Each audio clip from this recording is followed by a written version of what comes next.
Hello everyone, आप सबका स्वागत है मुस्तारा खातून चैनल पर। आज का टॉपिक है मानव विकास की अवस्थाएं। अगर आप किसी भी प्रकार का टेट का एग्जाम देना चाहते हैं, जैसे सी टेट, यूपी टेट, तो आपके लिए ये वीडियो बहुत ही महत्वपूर्ण है। चलिए शुरू करते हैं। मानव विकास एक सतत प्रक्रिया है, यानी निरंतर चलने वाली प्रक्रिया है। मानव विकास निरंतर चलता रहता है। विभिन्न आयु स्तरों में भिन्न भिन्न प्रकार से विकास होता है। भारतीय मनुष्यों ने मानव विकास की अवस्थाओं को 7 कालों में विभाजित किया है। तो ये 7 काल कौन कौन से हैं और किस उम्र तक के बच्चों के लिए है, ये हम आपको बताने जा रहे हैं। तो किसने किया ये 7 कालों में विभाजित? भारतीय मनुष्यों ने। ये याद रखना, भारतीय मनुष्यों ने मानव विकास की अवस्थाओं को 7 कालों में विभाजित किया है। तो सबसे पहले क्या है? गर्भावस्था। गर्भावस्था गर्भाधान से जन्म तक अवस्था को कहा जाता है। और दूसरा है शैशव अवस्था। शैशव यानी शिशु, जन्म से लेके 5 वर्ष तक इसका शैशव अवस्था में आता है, जन्म से लेके 5 वर्ष तक।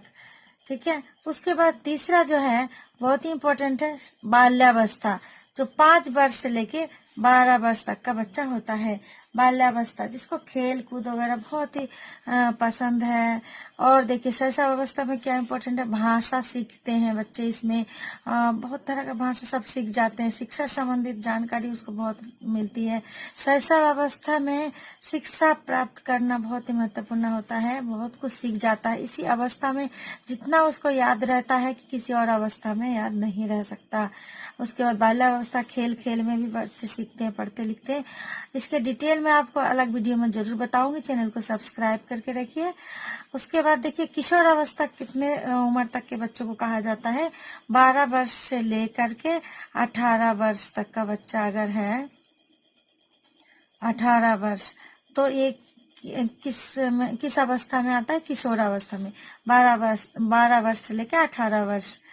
और उसके बाद आ जाता है युवावस्था। युवावस्था बताया गया है जो कि 18 वर्ष से शुरू होता है और 25 वर्ष तक माना जाता है।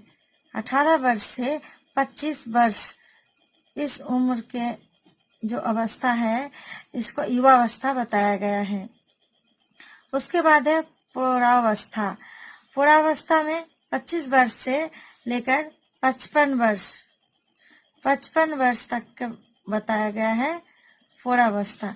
जिसकी भी उम्र 25 वर्ष से लेकर 55 वर्ष तक है, उसके लिए बताया गया है कौन सी अवस्था में आता है, वो प्रौढ़ावस्था में। उसके बाद है वृद्धावस्था, यानी 55 वर्ष से लेके मृत्यु तक। मृत्यु से पहले क्या है? वृद्धावस्था, जिसे हम लोग बूढ़ा कहा जाता है, लेकिन 55 वर्ष के बाद से यहाँ पर बताया गया है। तो ये चीज ध्यान रखना है, भारतीय मनीषियों ने ये चीज बताया है। इसको 7 कालों में विभाजित किया है। यही 7 अवस्था जो है, गर्भावस्था, शैशवावस्था, बाल्यावस्था, किशोरावस्था, युवावस्था, प्रौढ़ावस्था और वृद्धावस्था, ये 7 काल बताया है। बहुत ही इम्पोर्टेंट है, भारतीय मनीषियों के द्वारा बताया गया है। और इसमें क्या इम्पोर्टेंट है, कौन सा अवस्था में क्या, इस अवस्था में क्या होता है, उस अवस्था में क्या होता है, इस तरह जो पेपर में जो क्वेश्चन आएगा, ये मैं अगले वीडियो में आपको जरूर बता दूंगी। लेकिन ये नाम जरूर याद कर लेना कि कौन सा अवस्था किस उम्र तक के लिए है। उसके बाद एक और देखिए, अभी नया जो है, अभी क्या बताया जाता है, अधिकतर विद्वान बताते हैं मानव विकास का अध्ययन निम्नलिखित 4 अवस्थाओं के अंतर्गत होते हैं। उन्होंने 4 अवस्था बताया है। अधिकतर विद्वान बताते हैं मानव विकास की 4 अवस्थाएं मेन। ये कौन कौन सी है? शैशवावस्था, बाल्यावस्था, किशोरावस्था और वयस्कता। तो शैशवावस्था शिशु हो गया, जो कि बहुत ही छोटा होता है, जन्म से लेकर 6 वर्ष तक इसको रखा गया है। और यहाँ पर भारतीय मनीषियों ने जो शैशव अवस्था कितने उम्र तक बताया था? जन्म से लेकर 5 वर्ष तक बताया था। तो थोड़ा सा ही अंतर है, कोई ज्यादा अंतर नहीं है, याद रह जाएगा। ऑप्शन में या तो 5 आएगा या 6 वर्ष आएगा। तो दोनों दो ऑप्शन नहीं आएगा, 5 से इनमें से एक ही आएगा जो एग्जाम में आएगा। तो उसके बाद बाल्यावस्था को कितनी उम्र तक रखा गया है? 6 वर्ष से लेके 12 वर्ष तक की उम्र को रखा गया है बाल्यावस्था में। और किशोरावस्था, जो बालक या जो भी बच्चे 12 वर्ष से लेकर 18 वर्ष तक के हैं वो किशोरावस्था में है।